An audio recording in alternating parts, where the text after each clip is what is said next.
கோவை சூலூர் இந்திய விமானப்படை தளத்தில் ராணுவ தளவாடங்கள் கண்காட்சி நடைபெற உள்ளது.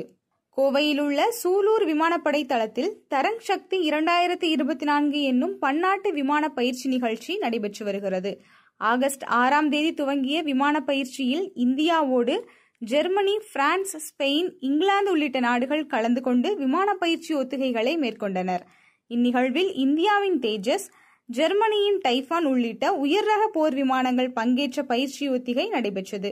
இந்த நிலையில் ராணுவ தளவாடங்கள் மற்றும் போர் விமான கருவிகளின் கண்காட்சி இன்று சூலூர் விமானப்படை தளத்தில் துவங்கியுள்ளது. இதில் 62 அரங்குகள் அமைக்கப்பட்டு HAL, பெல் உள்ளிட்ட பொதுத்துறை மற்றும் தனியார் ராணுவ தளவாட உற்பத்தியாளர்கள் தங்களது தயாரிப்புகளை காட்சிப்படுத்தியுள்ளனர். தமிழ்நாடு ஆளுநர் RN ரவி இக்கண்காட்சியை துவக்கி வைத்து பார்வையிட்டார்.